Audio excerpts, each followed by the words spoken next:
안녕하세요. 책 읽어주는 여자 부키입니다. 오늘 소개드릴 내용은 장유진 작가의 일의 기쁨과 슬픔 가운데 잘 살겠습니다의 줄거리입니다. 재밌게 감상해 주세요.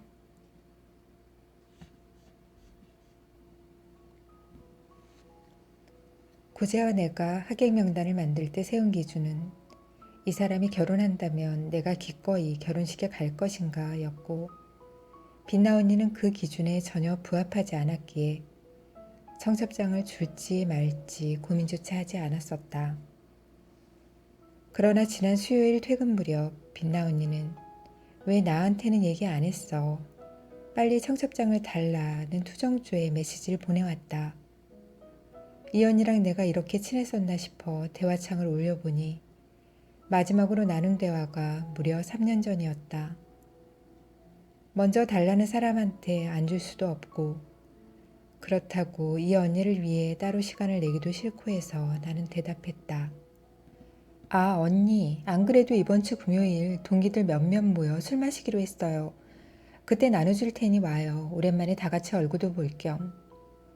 그랬더니 금요일은 선약이 있다며 따로 얼굴을 보자는 것이었다. 이 언니는 친하지도 않은 내 청첩장을 왜 그렇게 받고 싶어 하는 것인지 이해할 수가 없었다. 그래서 얼결에 나는 결혼식 3일 전에 청첩장 양속을 잡은 사람이 되었고, 하객 1명을 추가로 얻었으며 청첩장 1장과 점심시간 1시간, 그리고 밥값 15,000원가량을 소비하게 될 예정이었다. 나와 구제는 4개월째 이어지고 있는 결혼준비 막바지 단계로 한창 바쁜 나날을 보내고 있었다. 그 정신없는 4개월을 보낸 끝에 막바지로 청첩장 배포 단계에 와 있었으므로 매일 점심 저녁으로 사람들을 만나 인사하고 밥을 사야 했다.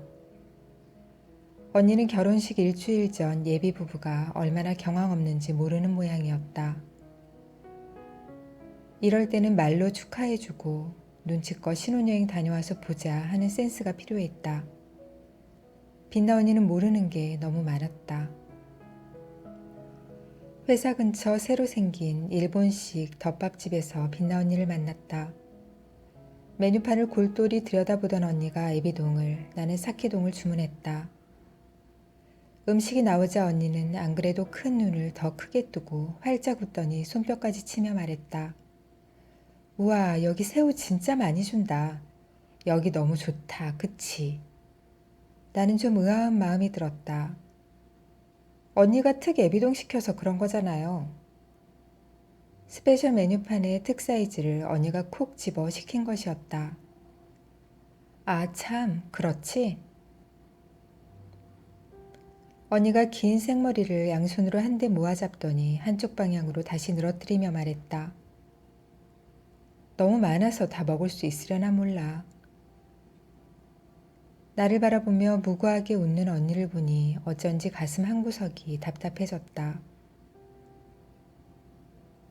빛나 언니는 뭐랄까 전혀 언니 같지 않았다. 키도 늘씬하게 크고 눈도 크고 입도 큰 화려한 외모와 어울리지 않게 목소리는 묘하게 애 같은 면이 있었다. 아무래도 직장 생활에 어울리는 말투는 아니었다. 그리고 저 길고 긴 머리 어떻게 좀 안 될까? 일반적으로 긴 머리가 아니라 거의 엉덩이까지 올 정도로 기이하게 긴 머리였다. 회사 사람들은 빛나 언니를 총무과 라푼젤로 불렀다. 새우튀김을 문 언니 입술에 머리카락에 윤기가 자르르르. 나는 빨리 식사 자리가 끝나기만을 바랐다. 식사가 끝난 후 준비해둔 청첩장을 건네자 언니는 축하해 외치며 청첩장을 한참 살폈다. 그리고 잠시 머뭇거리더니 입을 열었다. 사실 나도 결혼하거든. 그러면 그렇지 결국 이것 때문이었어? 언니가 나를 그렇게 만나고 싶어한 이유를 그제야 알 듯했다. 결혼 준비 어떻게 시작해야 해? 너무 어려워. 스튜디오, 드레스, 메이크업 이런 거 나 하나도 모르겠어. 너한테 좀 배워야겠어. 언니가 한쪽 어깨에 걸쳐있던 머리카락을 한데 모아 다시 반대쪽으로 내리며 말했다. 이러려고 바쁜 사람 불러냈나 싶어 살짝 힘이 빠졌지만 결혼 준비를 시작할 때 느꼈던 막막함이 떠올라 친절해지기로 마음먹었다. 내가 지난 4개월간의 준비 과정을 핵심만 압축해 전달하며 모든 프로세스와 다양한 옵션을 정리한 압축 파일을 보내주겠다 하자 언니는 내 손을 덥석 잡기까지 했다. 예전에도 언니와 단둘이 밥을 먹은 적이 한 번 있었다. 신입사원 연수가 끝나고 막 부서 배치를 받은 5년 전이었다. 당시 나는 살벌한 취업난을 뚫고 합격 통보를 받았을 때와 달리 약간 기분이 상해 있었는데 해외 영업, 마케팅, 전략, 상품 기획팀 등 모두들 가고 싶어하는 부서에는 어쩐지 죄다 남자 동기들이 가버렸고 나랑 빛나 언니를 비롯한 여자 동기들은 백오피스 위주로 배치된 탓이었다. 물론 여자 동기들도 핵심 부서에 간 경우도 있었는데 북경대 그리고 서울대 나온 언니가 각각 해외 영업과 상품 기획팀으로 갔다.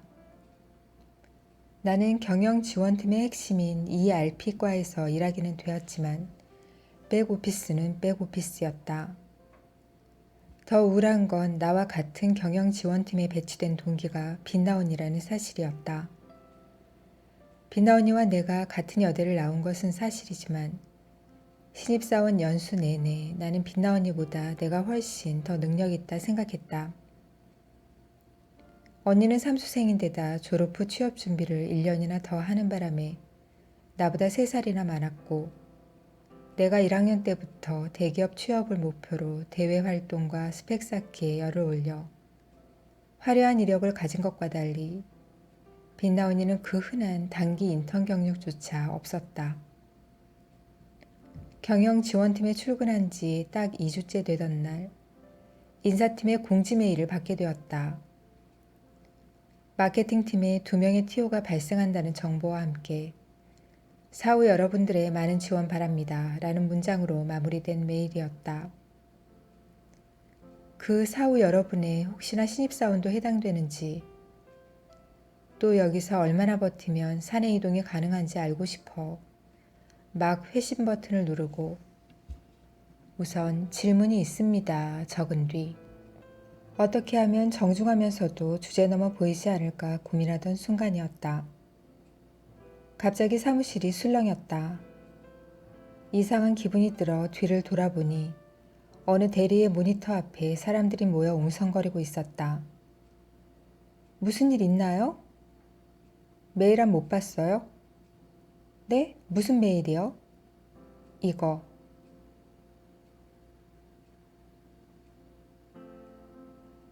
발신자가 홍빛나인 메일이 도착해 있었다. RE 마케팅팀 트랜스퍼 지원자 모집. 그리고 네, 알겠습니다. 그런데 신입도 지원이 되나요? 놀랍게도 언니의 메일은 전 사원의 메일함에 일제히 도착해 있었다. 공지 메일의 발신자 아이디인 에브리원이 대표이사를 포함한 전 사원에게 보내는 전체 메일용 계정이라는 건 어느 누구도 알려주지 않은 사실이었다. 조용히 자리로 돌아왔다. 수신자 아이디가 에브리원인 메일 작성창에 내가 적은 질문이 있습니다. 문장이 보였다.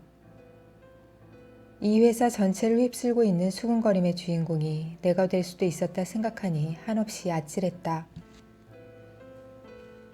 다음날 아침 은행에 볼 일이 있어 나가다 지각을 해 긴 생머리를 치렁거리며 허겁지겁 뛰고 있는 빛나 언니를 봤다. 저 언니는 자기가 충무과 라푼젤에 이어 전체 회신녀라 불리고 있다는 사실을 알고 있을까? 나와 눈이 마주친 언니는 내 쪽으로 뛰어오더니 오늘 점심을 같이 먹자 했고 나는 흔쾌히 그러자 했다. 전체 회신 사건에 대해 기꺼이 위로해 줄 준비가 되어 있었지만 언니가 꺼낸 고민은 믿기 힘들 정도로 놀라웠다. 언니가 부모님과 함께 살고 있는 경기도 남양주에서 여의도까지는 편도로 2시간 가까이 걸려 너무 힘들어서 회사 앞에서 자취를 하기로 했다 한다. 매일같이 부동산 카페를 들락거리다 다른 데보다 월세가 훨씬 저렴하고 깨끗한 원룸을 발견했다는 것이었다. 실물도 마음에 쏙 들어 바로 가계약을 걸고 이사 당일 캐리어를 현관 한 구석에 세워두고 시트지를 사러 갔다 온 사이 황당한 일이 벌어진 것이었다. 내 가방은 복도에 나와 있고 그 집에 다른 사람이 이사 오고 있는 거야. 명백한 이중계약 사기였다. 언니, 전입신고는 했어요?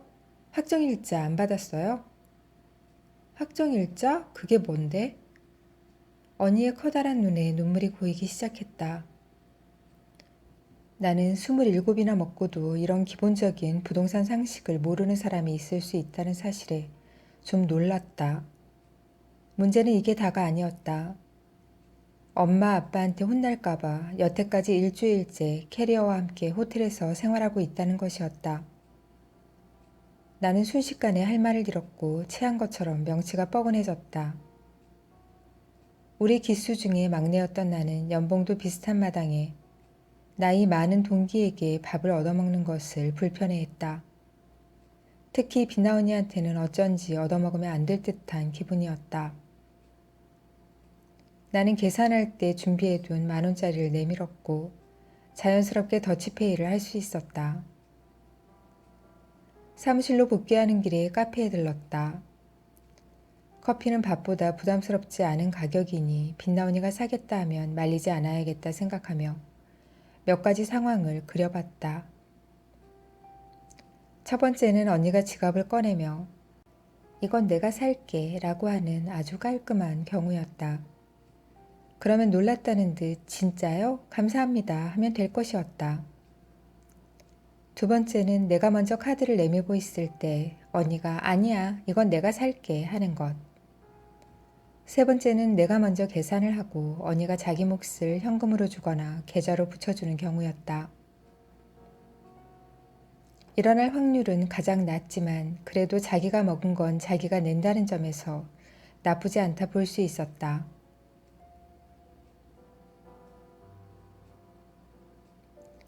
나는 바닐라 라떼, 너는? 저는 카페 라떼요. 그래, 여기 라떼가 참 맛있어. 언니는 지갑을 꺼낼 생각조차 없어 보였다. 당황한 내가 먼저 카드를 계산대에 내밀었다. 계산대로라면 이 시점에서 언니가 내 카드를 쳐내고 자기 카드를 내밀어야 했다. 아니면 최소한 자기 몫을 나한테 주거나 해야 하는데 그러지도 않았다. 잘 먹을게 라든지 다음엔 내가 살게 라든지의 말을 기다렸지만 언니는 여기는 더치커피도 맛있더라 라고만 했다. 내가 먼저 입을 열었다. 다음엔 언니가 커피 사요. 그제야 언니는 활짝 웃으며 아 그래? 고마워 했다. 그 순간 언니의 무신경함에 짜증이 밀려왔고 그 후로도 언니는 단 한 번도 커피를 사지 않았다. 2년 뒤 나는 입사할 때부터 가고 싶었던 전략기획팀으로의 트랜스퍼에 성공했다. 그렇게 되기까지 얼마나 유난스럽게 일했는지 알만한 사람은 다 알았다. 너 잘한다는 소리가 여기까지 들려 그런 말들을 들으며 지냈고 9층을 탈출해 메인층으로 불리는 13층으로 올라가며 내 머릿속에서 빛나 언니는 자연스럽게 잊혔다. 그때까지만 해도 언니를 내 결혼식에 초대하게 될 거라고도 그리고 언니가 결혼식에 오지 않을 거라고도 예상치 못했다. 언니는 결국 내 결혼식에 오지 않았다. 청첩장을 받고도 결혼식에 오지 않은 사람은 빛나 언니 말고도 많았다. 충분히 그럴 수 있었다. 하지만 그런 경우 일반적으로 지인을 통해 축의금을 전달하기 마련이었다. 그냥 청첩장만 받은 것도 아니고 따로 만나 밥을 얻어 먹었을 경우 그래야 하는 게 상식이고 예의였다. 결혼 휴가를 끝내고 복귀한 첫날 언니가 메시지를 보내왔다. 내 결혼식 날짜를 완전히 잊고 있었고 내가 그렇게 결혼식 날 임박해서 청첩장을 줬을 거라 생각을 못했다고 했다. 이건 또 무슨 구차한 궤변인지. 별로 따지고 싶지도 않아 나는 짧게 말했다. 괜찮아요 언니, 신경 쓰지 마요.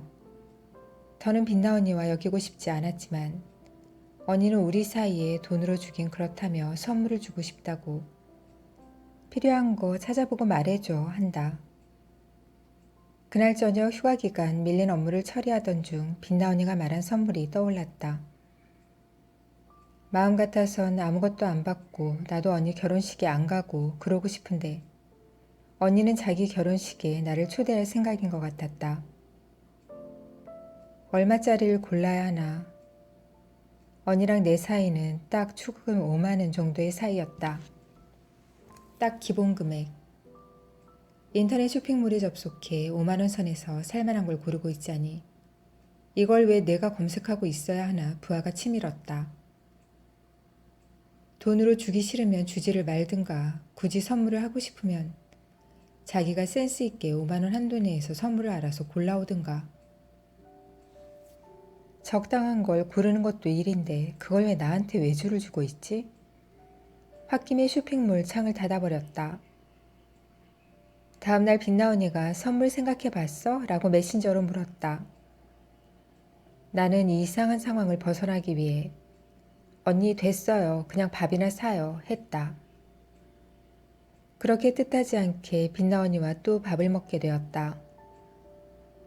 상판이 통째로 서빙되는 한정식 집에서였는데 수십 가지 반찬 그릇이 빼곡히 올려진 나무 상판을 종업원이 우리 테이블 위로 드르륵 미는 장면을 언니는 동영상으로 찍으며 좋아했다. 그 많은 반찬을 한 프레임에 찍겠다며 의자 위에 올라가 까치발을 들고 찰칵찰칵 서너 장을 더 찍고 나서야 나는 언니의 무릎이 아닌 얼굴을 마주할 수 있었다. 나는 5년 전 이중계약 사건이 생각나 언니에게 물었다. 신혼집은 구했어요? 그게 제일 골치 아픈 건데. 응, 시댁에서 집을 해주셔서 이미 들어가 살고 있어. 정말요? 너무 잘 됐다. 언니의 예비 신랑은 펀드 매니저라 했다.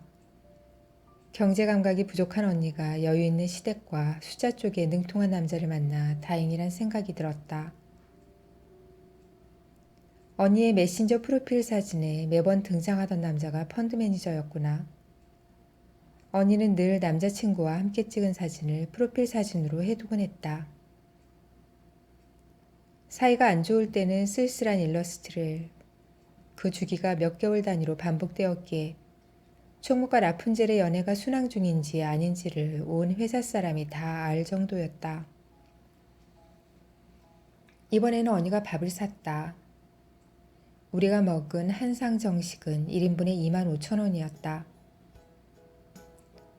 그리고 2달쯤 지난 시점 언제부터 거기 있었는지 모르게 키보드 밑에 깔려있는 언니의 청첩장이 든 흰 봉투를 발견했다. 뭐야, 밥도 안 사고 청첩장이 무슨 피자집 전단이야? 나는 언니 결혼식에도 참석하고 축의금도 5만 원 정도 낼 생각이었다. 똑같은 사람이 되기 싫었으니까. 정식으로 시간 내에 청첩장을 준다면 분명 그렇게 하려 했다. 하지만 이쯤 되자 더는 이해하기 힘들었다. 손에 쥐고 있던 텀블러 뚜껑을 열어 청첩장 위에 세차게 내려놨다. 뚜껑에 묻어있던 커피가 새하얀 청첩장 위에 동그란 형태로 번졌다. 텀블러에 남은 아이스 커피의 얼음을 씹어 먹으며 머릿속으로 계산기를 두드렸다. 2만 5천 원, 축의금 대신 먹은 밥값. 빼기 13,000원, 내가 청첩장 주며 산 밥값. 쓴 12,000원. 이제는 남편이 된 구제에게 내 계획을 들려주었다. 주말에 함께 들른 백화점 생활용품 코너에서 나는 딱 언니에게 받은 만큼만 12,000원짜리 선물을 사서 축의금 대신 줄 거라 했다. 듣고 있던 구제가 한숨을 내쉬며 말했다. 꼭 그렇게까지 해야겠어? 응, 난 꼭 이렇게까지 해야겠어. 그냥 내가 내줄게. 나는 구제를 가만 쳐다봤다. 결혼 준비를 하며 서로 모아둔 재산과 연봉을 공개할 때였다. 하나, 둘, 셋 하면 동시에 말하는 거야?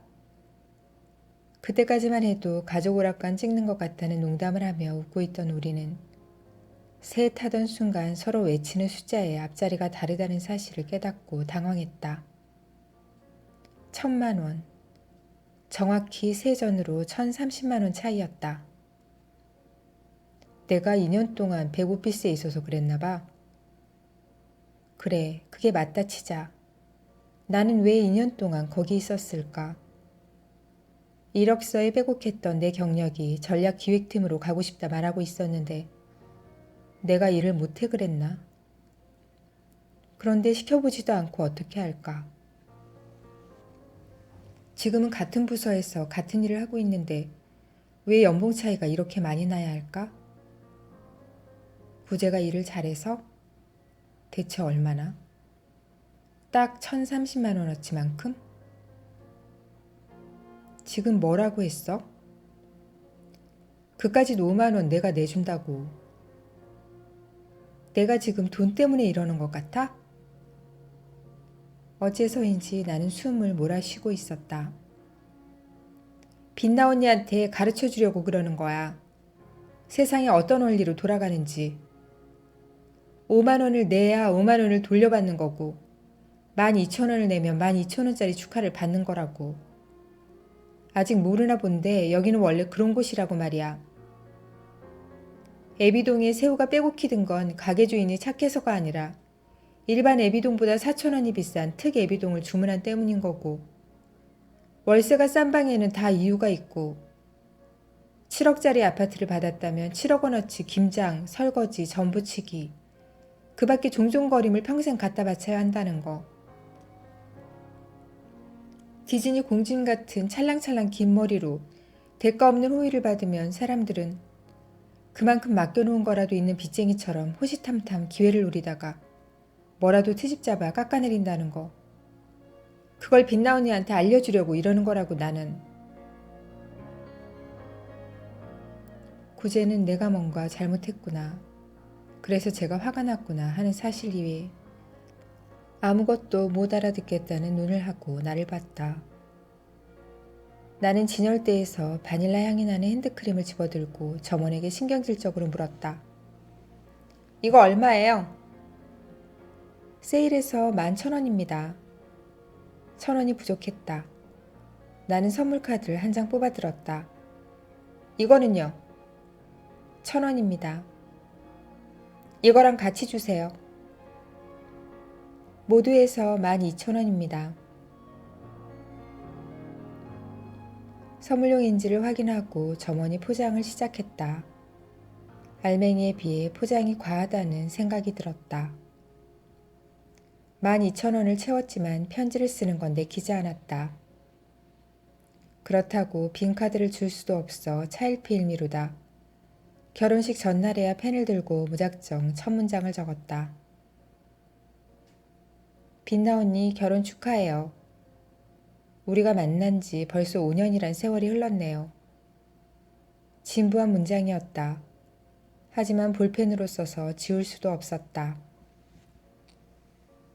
10년 뒤 우리 더욱 성장한 모습으로 다시 만나요. 대충 칸이 다 채워졌다. 퇴근 30분 전이었다. 엘리베이터를 타고 9층으로 갔다. 언니는 3년 전과 똑같은 자리에 앉아 김밥을 먹고 있었다. 파티션 너머로 속삭이듯 언니를 불러 복도로 나오게 손짓했다. 여기까지 웬일이야? 언니가 나를 반겼다. 결혼 전날은 조금 일찍 퇴근시켜주는데 야근이에요? 월말 총무과에 그런 게 어딨니? 쓴웃음을 지으며 말을 잇던 언니가 내 손에 들린 상자를 보며 물었다. 그건 뭐야? 아, 언니 결혼 선물이요. 뭘 이런 걸 준비했어. 당황스러웠다. 언니가 울며 나를 껴안았기 때문이었다. 복도를 지나던 사람들이 우리를 힐끔힐끔 쳐다봤다. 고마워. 나 메리지 블루였는데 이거 받고 기분 좋아졌어. 등에 소름이 돋았다. 때마침 엘리베이터 문이 열려 나는 살며시 언니 품에서 빠져나온 뒤 황급히 엘리베이터에 올라탔다. 이거 내 글씨체 아니야? 나는 구제가 내민 핸드폰 액정 화면을 자세히 들여다봤다. 빛나 언니의 프로필 사진에는 방금 전 내가 언니에게 줬던 카드가 활짝 펼쳐진 채 올라가 있었다. 상태 메시지에는 이렇게 쓰여 있었다. 손편지에 담긴 진심. 나는 사랑받기 위해 태어난 사람. 야, 손편지에 담긴 진심이래. 구제가 배를 잡고 웃으며 편지의 내용을 큰 소리로 읽어대기 시작했다. 우리가 만난 지 벌써 5년의 시간이. 그만해! 나는 구제의 손에서 핸드폰을 뺏어들고 은은한 필터가 입혀진 내 글씨를 물끄러미 바라봤다. 10년 뒤에 우리 더욱 성장한 모습으로 다시 만나요. 너무나 까마득하게 느껴졌다. 10년 뒤. 그때까지 언니가 회사에 있을 수 있을까? 그때까지 나는 회사에 있을 수 있을까? 평소보다 20분이나 늦게 일어나 아침을 거르고 출근한 아침이었다. 사무실 책상 위에 빛나 언니의 결혼식 답례떡이 있었다. 빛나의 결혼식에 참석해 주셔서 감사합니다. 축하해 주신 마음 잊지 않고 잘 살겠습니다. 랩포장을 벗겨내고 샛노란 고물이 포슬포슬 묻혀진 경단 하나를 집어 입에 넣었다. 방금 쪄낸 듯 따뜻했다. 달고 쫄깃한 경단을 오물거리며 생각했다. 빛나 언니는 잘 살 수 있을까? 부디 잘 살 수 있으면 좋겠는데.